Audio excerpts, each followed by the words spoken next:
Okay, hello and welcome to another episode of the TryPod. This week we're previewing the NBA Finals. Nailed it. Let go! Summer bodies are made in the winter. Find evsanity on Instagram today and train evsane or stay the same. Beautiful.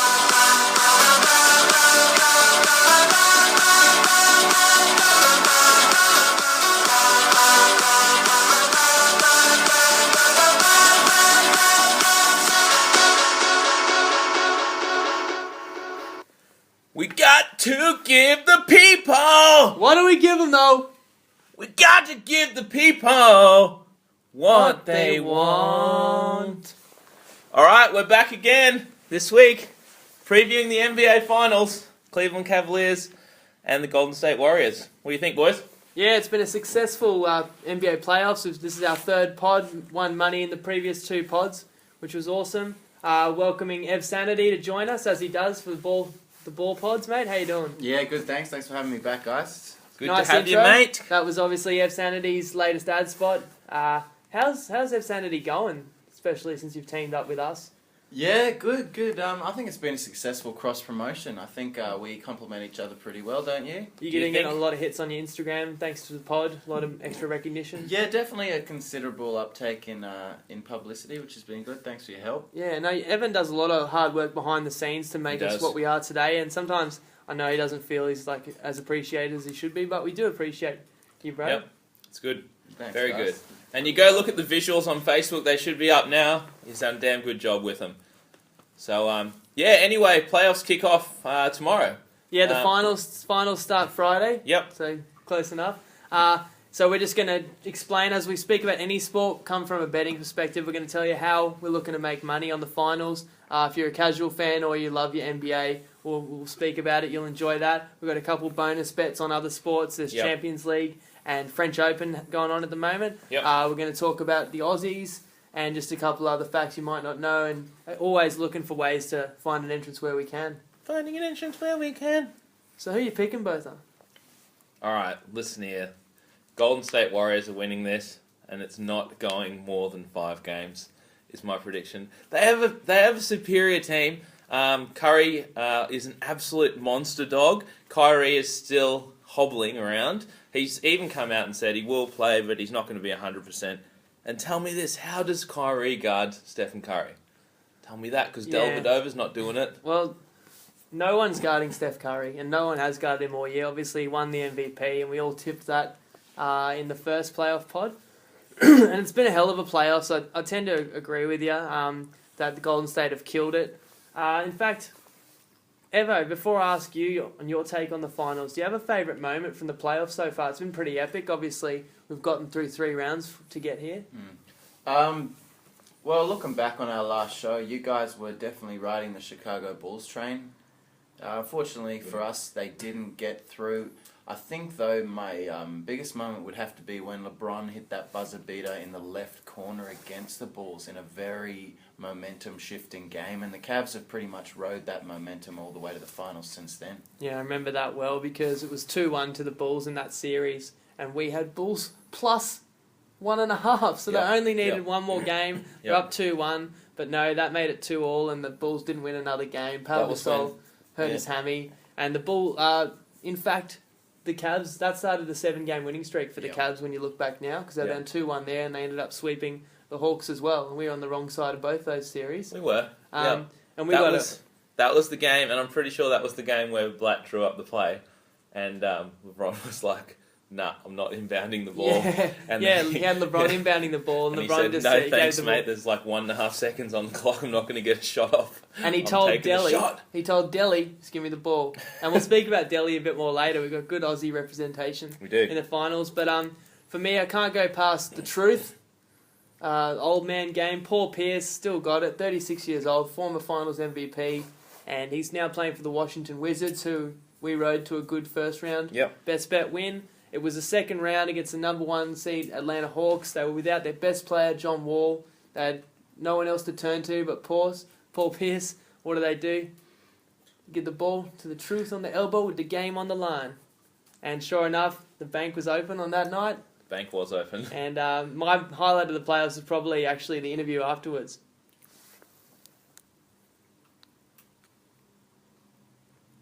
did you call bank? I called gang. It's the motherfucking Eagle Double G. Snoop Dogg. He thinks he's all gangster. He thinks he's all gangster. Listen here, it was the most guff play ever.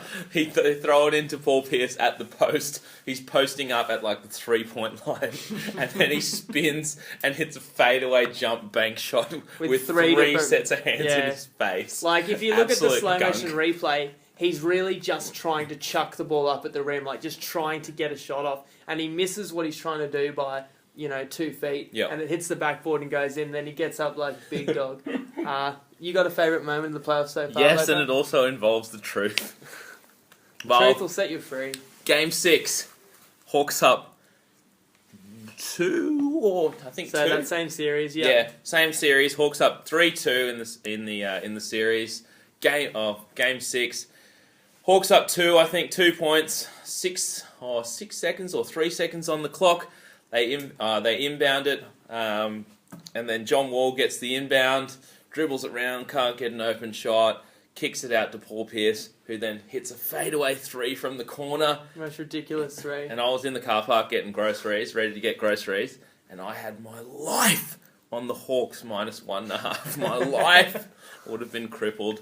And I was like, no. And Evan and Jacob were texting me, and the Gamecast hadn't updated, and then Evan goes, he didn't get it off, he's still touching his finger.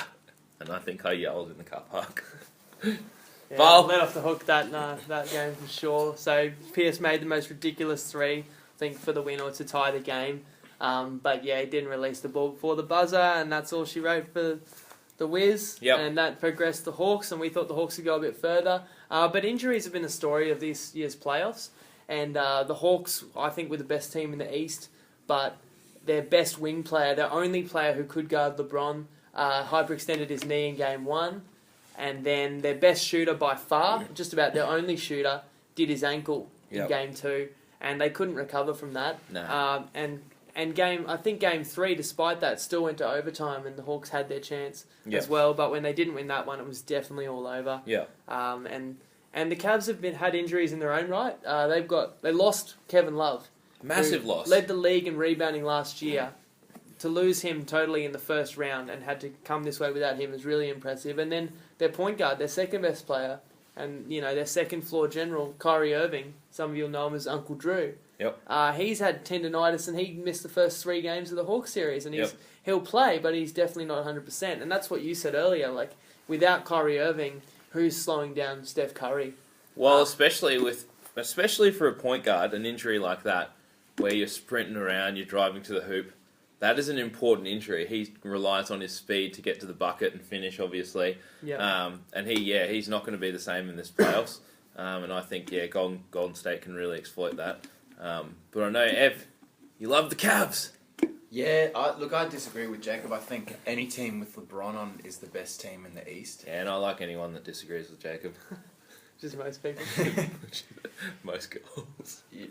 I mean, he took Heat to the finals 4 years in a row. Me or? Definitely not you. Oh, okay. But I think I'm taking heat on this fucking pod, mate. True. He's done it before. He's won twice now. He's gone to the finals 5 years in a row, which must be something that not many players have achieved. Yeah, I think the only players that have ever done that were all guys that were on that team in the 60s for the Celtics. Yeah. Just teammates of Bill Russell, but no other teams made the finals 5 years in a row, that's for sure. And no disrespect to an injured Kyrie Irving, but non-existent Kevin Love and an injured Kyrie Irving is even less of a supporting cast than Dwayne Wade and Chris Bosh in the finals before, and they did win. So, it's a massive effort for him and the Cavs to get that far. And, credit to the bench players that have really stepped up, like Matthew Dellavedova and J.R. Smith. Yeah, well, and since you mentioned just how good LeBron's playing, I do think he's the best in the world right now. He's 30 years old. I think he's still at his apex. And I think he cruised through the regular season to an extent. He knew that he had to save his body for times like now. In his first earlier seasons with the Cavs, he was all about not missing a game. He played every game. He played his heart out every game. But he learnt some hard lessons in the finals against the Spurs and against the Mavs that, the playoffs are a season to themselves, and you've got to be ready to play in June. And he's really protected his body, and he says he's hurting, but really, like, I'm not feeling sorry for LeBron. There's 7 billion people that would love to be in the shape LeBron's in right now. And you're right, any team that has him has a chance. But having said that, I just don't know if he's got enough help, and I think Golden State are so smart and really underrated defensively. I think they're going to make it so hard for him. Yeah. And he's been a different player since he took those 2 weeks off. Went to the Bahamas or whatever he did. What did he do there, Evan? And he's just... I don't think he's going to tell us. Okay. But he came out of that break and he was just like a totally different player. Just the absolute beast that he has been in previous years. So I don't know what happened on that break, but anyway, he's going to have to step up massively, and I feel like he's got to have like 40-plus games, 40-plus point games for the Cavs to have a shot here. And just, do we want to roll that into the promo thing? Yeah, sure. I think that we spoke about this last week with the promos that you can get on, is it Sing? Sporting Bet? On Sporting Bet, you can get money back up to $100 if your team loses and LeBron scores 30-plus points. We spoke about this. It's a very positive EV bet. You should all be taking advantage of this no matter what side you do like. But I think we've got an angle on this one where we do think that it slightly favours betting against the Cavs. We think that if the Cavs are going to win, a game or a few games, LeBron's going to have absolutely monster games in that, and that's going to mean, getting 30-plus points, especially with a hobbled Kyrie, no Kevin Love, J.R. Smith, who can have a ridiculous game, but I think he's only going to have one of those in the playoffs, if that.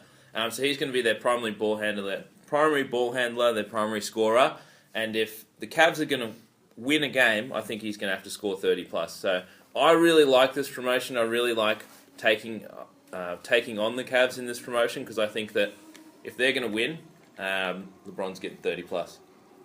Yes, Evan? Yeah, just another thing as well. I've just been handed a data sheet here that's saying that the Cavs... from our statistician? Yeah, from our statistician. Thanks, Gary.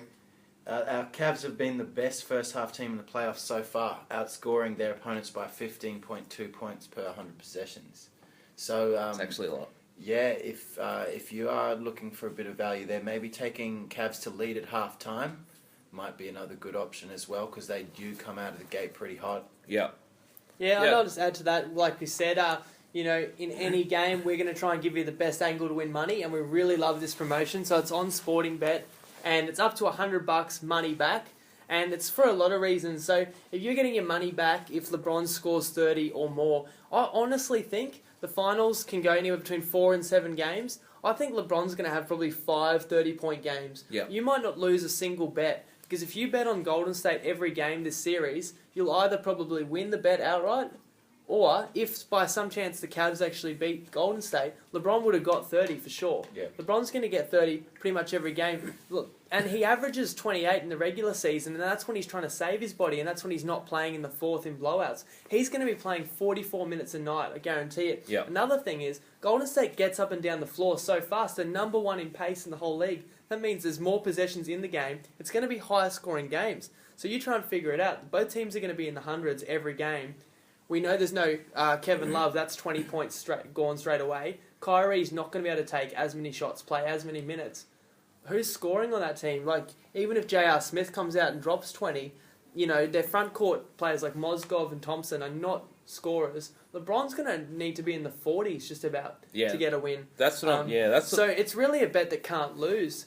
And if LeBron's not in the 30s, the Cavs aren't winning unless it's an absolutely, a balanced team effort. Well, yeah, if every other player's on fire. Yeah, that's what I mean. Like J.R. Smith, Shumpert, they're going to have to be on fire, draining bombs from 3. I don't think you're going to see another 28 or 29-point game from J.R. Smith this postseason. Although he came out and said, go ahead and double team LeBron James, and he'll just kick it out to me, and I'll drain the open shot. But guess what? He doesn't like taking open shots. He likes taking contested fadeaways. Yeah, and J.R. Smith's another reason why I actually love Golden State. I know J.R. Smith well. He played for the Nuggets for a number of years, and fucking hate him. And is an absolute stain. The guy thinks he has the right to take fadeaway, swirling, bloody 35-foot threes, and yet the guy can't knock down unguarded, uncontested 15-foot free throws because he doesn't practice it. He thinks he's above it. And I can see, we spoke about draining threes, and that's probably a good time to just talk about Steph Curry. The season he's had, as we said, he's MVP. He's the leader of Golden State. He's already broken the record for most threes ever made in the playoffs, in a single playoffs. And his most percentage threes in the season. He shot 12 out of 13 left corner threes. And these include threes that were guarded by Anthony Davis. It's actually insane. I don't think we've ever seen anyone who can shoot the ball like him. No, he's the best ever. I'll say it right now. He's made 28 more threes than the next most prolific three-point shooter in the playoffs. There's no one even close to him. No one even compares to him right now. And as you said, these aren't open spot-up threes. These are contested. Yeah, when you're the best player on your team, you're not sitting in the corner waiting to get open threes. No. Every shot, he's pulling it off the dribble. He's running through screens. He's crossing people over, and just if he gets an inch of space, you would expect in these final series LeBron to be guarding him early on in games and late in games as well. And I would probably expect Iman Shumpert and Dellavedova to take that role when LeBron is off the floor. And of course, if LeBron's guarding Steph Curry, then who's guarding Klay Thompson? Because some people, not sure how familiar people are with Klay Thompson, but he dropped 37 points in a quarter in a game this season. He is another lights-out shooter, and the Golden State Warriors have a few. And even Draymond Green. Gary just handed me another paper that said that 93% of Green's jump shots have been uncontested these playoffs. So no team really takes him seriously, but he's making them pay. He's making shots, he's punishing them. I expect the same thing to continue. They can't guard everyone, but everyone in this Golden State team can make shots with the exception of Bogut. Yeah, that's the thing. Every single one of the five on that team can make jump shots, obviously, with the exception of Bogut. But yeah, you see it time and time again. Curry just driving to the hoop and then kicks it out to Green, who's just waiting there with an open three. And he's going to have to be able to make those shots, obviously. Him, Festus Ezeli, all those guys are going to need to be, knocking down threes. Iguodala has been draining some threes in the playoffs. And definitely Harrison Barnes. Yeah. Harrison Barnes actually had monster game. Yeah, an outburst, I think 20 points, about 17 of them in the fourth quarter to put the dagger into the Rockets. Yeah. In the previous round. He's actually really talented. There were a lot of raps on him coming out of high school that he was almost in the mold of a Kobe Bryant. Mm-hmm. And he was a top 10 pick. And he's probably the sixth best player on this team. They're really deep. Yeah. Actually, I've got a couple of questions for you guys. Can you guys tell me who the highest paid player on the Warriors is? Yes, I can. Can you tell me, Evan? Look, it'd have to be Bogut, wouldn't it? It's not Bogut. It's actually fucking David Lee. Oh, sorry for the F-bomb there. But David Lee pays... Evan could have had 7 more guesses at that and not got that. Yeah. He plays 10 minutes a game, tops. He doesn't play in the playoffs. And the thing is... Yeah, sorry, you go. Well, that's pretty remarkable that their highest paid player isn't in their best 8 players. No. And that's one person we haven't named is Steve Kerr. And he's obviously won 5 titles, and he's played under 2 of the best coaches ever, and Phil Jackson and, of course, Greg Popovich. So he's learnt from the best. He's played with the best, obviously played with Jordan. He was a great player in his own regard.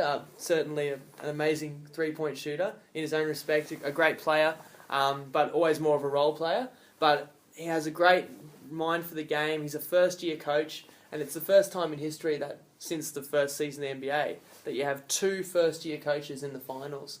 And what I was going to say about him is just he's so smart. Yeah. And he's created an amazing offense and a team. And he's got the balls to say to the highest paid player in the team that, I'm sorry, but you're not good enough for my rotation. Yeah. He's told Iguodala, who was an all-star in the East, that you're coming off the bench. And he's got the guys buying in because they believe in what he's preaching, and he's created just a juggernaut of a team. Yeah. Yeah, that's right. And I mean, most of the time, if you had your highest paid player and you told him, you're not going to see that many minutes, you're going to be seeing, max 15 minutes a game, they're probably going to try and look elsewhere, where they're going to get a few more minutes. But yeah, obviously they've just built a culture there where everyone's buying in, and obviously, yeah, you'd think that Curry would be the highest paid player on that team, but they've still got him in a bargain contract. But yeah, I mean, you have to have the players, believing in what you're doing in order for your highest paid player to be sitting on the bench for 80% of the game. But yeah, so I really like the Warriors in this series. I think it's LeBron versus the Warriors, isn't it? And before we kind of sum up what our final and what our best bet's going to be, we've spoken about a fair few of the different players on both sides, but two guys we haven't spoken about too much are the two Aussies. And there's obviously one on either side, and currently there's two Aussies in Paddy Mills and Aaron Baines that are current NBA champs. We've got a really strong representation in the league. We've never had so many players. In fact, there's been 13 players all time that have played in the NBA. But do you guys know how many guys from Australia actually playing in the NBA right now? No, like 6. Yeah, I'd have to say 6 or 7. Yeah, and I think there's 8 players in the NBA right now from Australia. It's crazy. So you've got Matthew Dellavedova, who's a first-year guard playing for the Cavs. We'll speak about him in a second. You haven't memorised them all, have you? Let's see if I can remember. Let's go. So we've got Let's go. Andrew Bogut's playing for the Cavs. Yep. You've got the Spurs with Aaron Baines and Paddy Mills, who both won the title last year. The Utah Jazz have 3 Aussies. They've got Dante Exum, who was a top 5 draft pick this year. They've got Joe Ingles, who I think was either undrafted or drafted late in the second round and has actually become a really solid rotation player.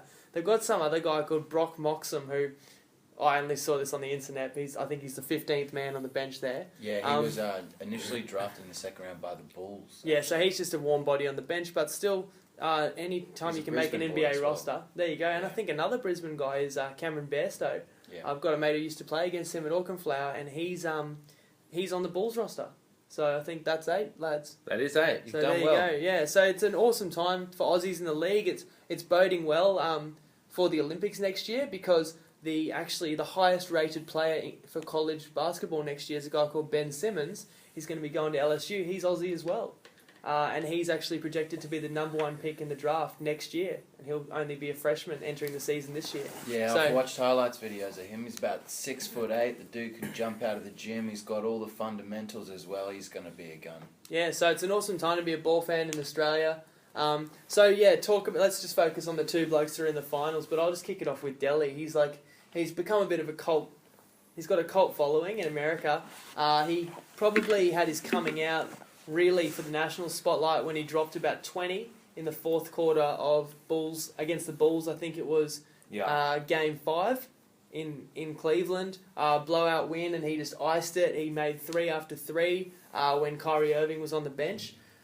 He's a decent shooter, as I said. He's a good backup point guard. But really what he's made a name for himself for is just doing the dirty work. He's the first to dive on any loose ball. He's the first to draw a charge. He's the first to get involved in a bit of niggle. They've spoken on how they can see that he's a former rugby player. He's tough. He's just gritty. He'll put his head where other people won't put their foot. He's just, tough as woodpecker lips. Nice. Sounds like a honey badger quote. Americans everyone loves a hero, don't they? A battler, and he definitely battles. He grinds. If Cavs have any chance in this series, he needs to be having a massive impact on both the offensive and the defensive end as well. Yeah, he needs to chase Curry like there's no tomorrow. No one can guard Curry, but they need to do something because, like I said, you give him any space, he's making a 3. Well, the Warriors take the highest percentage of 3-pointers in the league, and they're closely followed by the Cavs as well. So, if you've got any chance to beat this team, it's just to hassle them on the jump shot and hope that you do distract them enough to brick a few of them, because at the moment Curry's also shooting at just an ungodly percentage. He's going to make shots with any hand in his face. Yeah, it's funny how the league has changed, because years ago they used to say that jump shooting teams can't win the title because jump shots just aren't reliable and you're going to go cold. But there you go, the top 2 teams for just 3-pointers attempted are in the finals, because teams can shoot the ball so well now, and if you don't shoot threes, then the opposition just packs everyone in the paint and you can't get to the paint. And if you can't shoot threes and you're trying to shoot contested shots in the paint, you can't win games. So you have to be able to space the floor, and no one does it better than the Warriors. But as we all said, we've got to acknowledge LeBron. not only an amazing scorer, not only an amazing defensive player, but an absolutely maybe the best passer in the league too. And he can find the open man. And there are guys that can hit shots on the Cavaliers too. That's why I think it's going to be an awesome series. But my prediction is for the Warriors to win in 5. And I think they've just got too much firepower. They keep coming. They're never out of the game. They've shown it time and time again. And I just can't trust the Cavaliers with Kevin Love out and with Kyrie hobbled. And what tops it off for me is that I think the Warriors, although I think LeBron will get 30 every night, the Warriors can slow LeBron down. They can throw Iguodala at him. They can throw Draymond Green at him. Klay Thompson's actually a really underrated defender. And the guy that might spend the most time of all on him will be Harrison Barnes himself. Now, when you've got that many bodies and that many fouls, I think LeBron gets 30, 35 every night, but he might have to take 35 shots a night. I don't think the Cavs can win. That's why I feel really good about it. With the special, I implore you, drop the obligatory hunch. If you can afford it, if you can't, drop a bit less, but it's a really smart bet. You can enjoy the finals. We recommend you play the Golden State Warriors. And in fact, if you look at the series line, it's varying between 1.5 and 1 games. Yeah. I think if at 1.5, if you like the Cavaliers, you can take Cavaliers plus 1.5. But we're recommending taking Golden State laying 1.5 or laying one game, which means if they win in 7, money back. If they win in 6 or less, you win the bet. Yep, absolutely. Yeah, and I totally agree.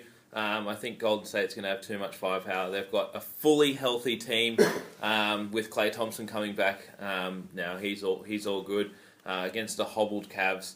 If the Cavs were fully healthy, I think this would be a totally different story.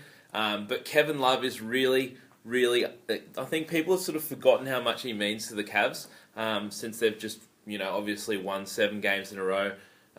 They're starting to forget sort of, how much Kevin Love meant to the team and how much Kyrie meant to the team because LeBron's just been dominating. But that was against a Hawks team that just didn't show up at all. And you've got to remember, you think back to last year, Kevin Love would have been, you ask anyone, Kevin Love would have been a top 10, top 15 player in the league. Sure, definitely. So, that's a huge loss. And I tend to agree with you. I think it's going to be Golden State in 5 games. I think they'll sweep the first 2 games and then steal one in Cleveland and then finish it off back at home. So, I really think this isn't going to 7, and even if it does, you've got Golden State at home, at $1.40 to get your money back. So, take the Warriors -1, and then obviously drop the obligatory hunch. You still got it wrong. One more time. Obligatory hunch. That's it. So on the Warriors. You said you do believe in LeBron.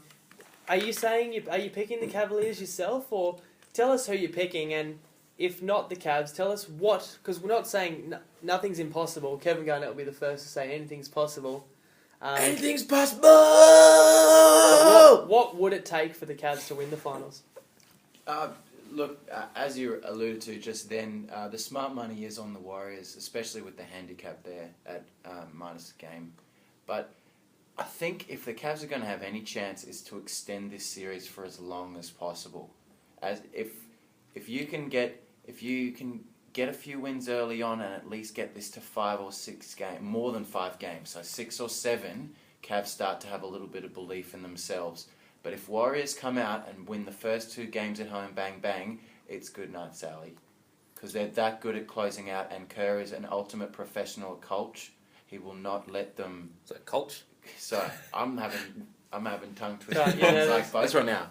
I was gonna say Kerr said. I remember him saying. I think it was in the first round of the playoffs. They interviewed him, and I think they just won or whatever. And he said, "Oh, we're gonna have, at least one hiccup during this playoffs. We know that, and we just have to. I'm going to tell the players we got to get through that." And I think they've had that. They were down 2-1 against the Grizz, and they came back to win, 3 games straight there. And I think that was their hiccup. That was their wake-up call. And I think they're just rolling now. And they've just, they're starting every game on fire. And I think they're really focused. And they know that this is, if it's going to be a year, this is their year. Have you ever said goodnight, Sally, to anyone? No, I've never actually heard. Is that a saying? Name Sally. Oh, I think I've heard it, but have you? I was just wondering. Good have night, you knew Sally. any Sallys? It's a pretty outdated name, isn't it? Yeah. No, we grew up with a Sally. Yeah. In primary school. Yeah. Would have loved to She was the best looking girl in our grade, I think. So anyway, you heard it here. We're saying play Golden State, play them every game on Sporting Bet if you've got it. If you don't, join up. If you don't have Sporting Bet, hit us up on the pod. We've actually got VIP membership there.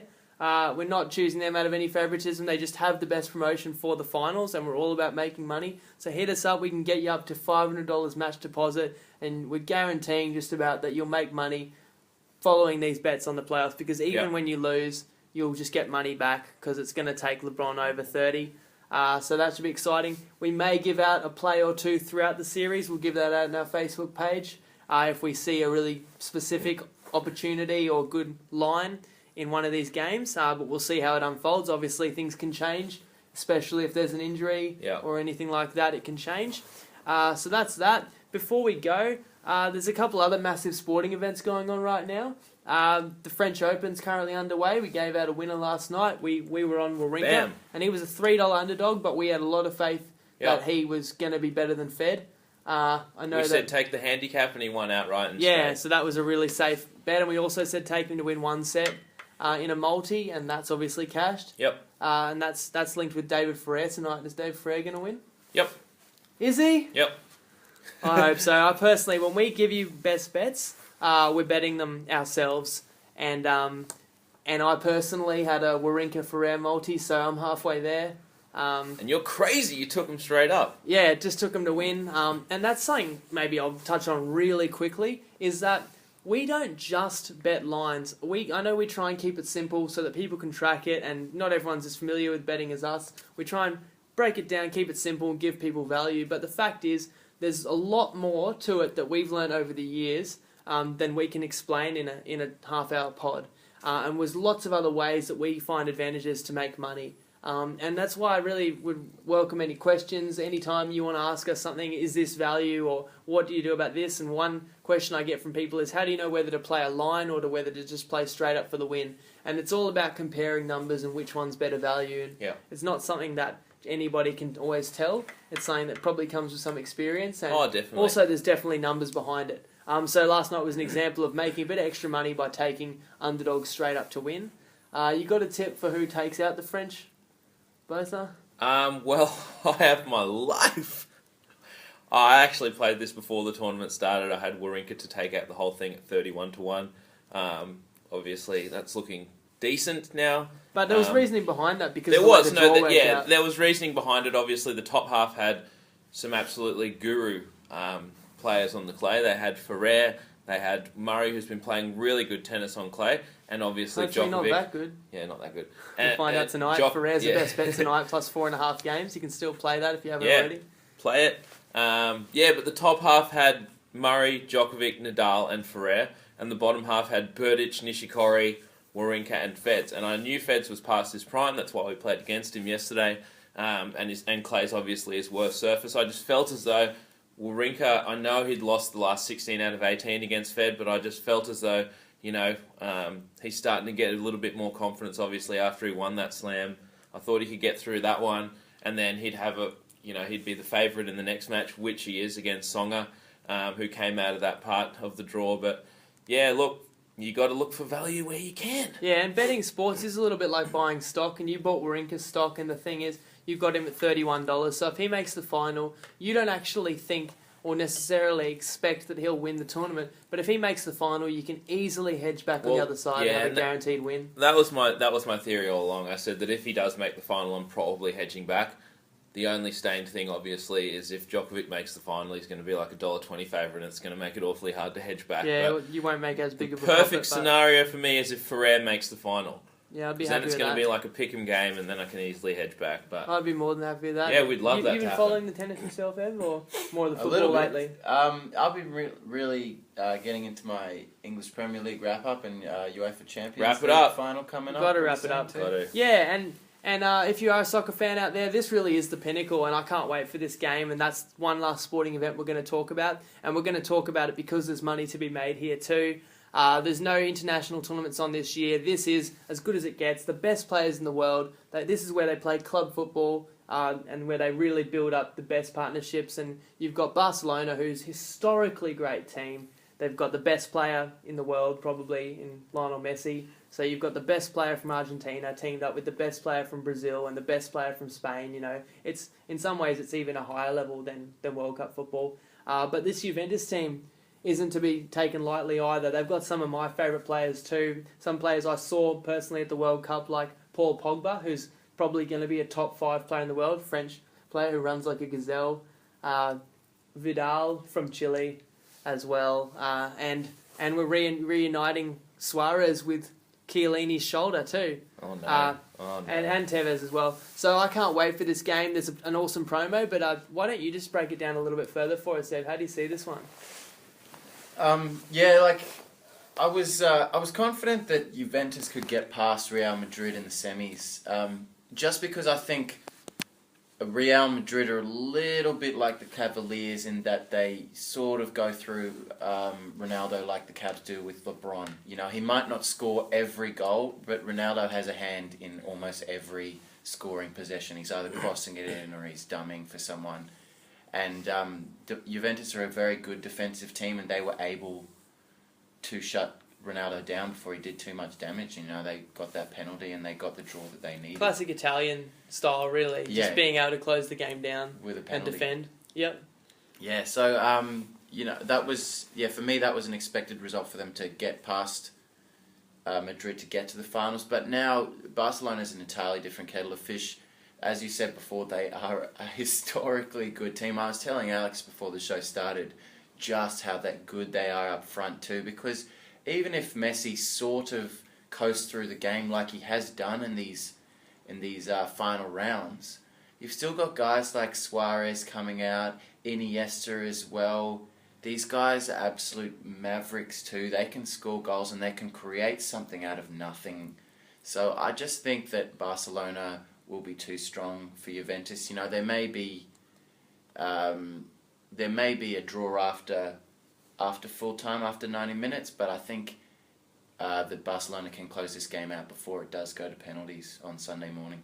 And Alex, you're not a huge follower of soccer, but you're a fan of money. Oh, yeah. And you actually made money betting on the FA Cup final. Yes. And it was on Sportsbet, and they've got the same promotion they had then running for the Champions League final. You want to explain that one? Yeah, very good promo.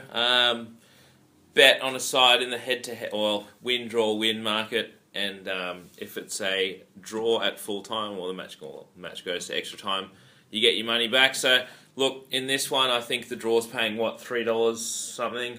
Yep. $3.50 or something. So, you're at 1 in 3, $3.50 to get your money back. So, look, choose a side, whatever side you like. It's going to be positive EV whichever way you go. So, definitely hop on that one. And once again, drop the Bulgari hunch.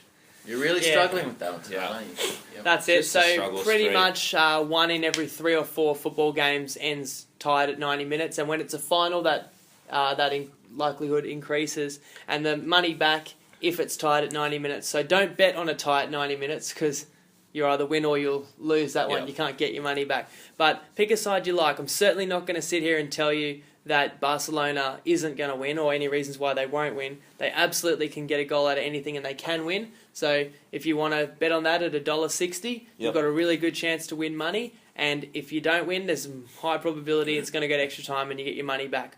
Or if you're a little more risk averse, I'm telling you, it's not a bad bet to take Juventus at $6. If you're more risk averse. You can turn $100. Is that right? No.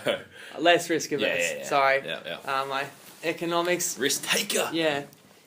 My economical understanding has eluded me there. That's right. I'm going to be on Juventus myself, turn $100 into $600, and I feel like I'm getting extra insurance because if it goes to extra time, money back. So I'm on Juventus, Evo's on Barcelona, but get on the game, enjoy it. It's going to be high quality and positive EV. You'll turn 100 into 600, or Evo will turn $10 into $16.10. Yeah. Val, either way. Let's see what happens. That's about it. We'll wrap it up, guys. I hope you've downloaded the Dropbox app so that you can download the pod. Definitely download the Dropbox app. You can be checking the odds while you're listening to the pod. Yeah. The YouTube, we like getting a lot of YouTube views, but we prefer that Dropbox is the number one platform for the pod. It's easier, more user-friendly, we think. So grab it. It's really easy to get. Look out for our NRL pod. We're doing back-to-back pods here. Back-to-back. We've got Coming some up really next. good best bets. We've been winning. We haven't lost in our last 7 best bets. So we've got some really big best bets for round 14. So that one's coming up as well. But as always, please gamble responsibly.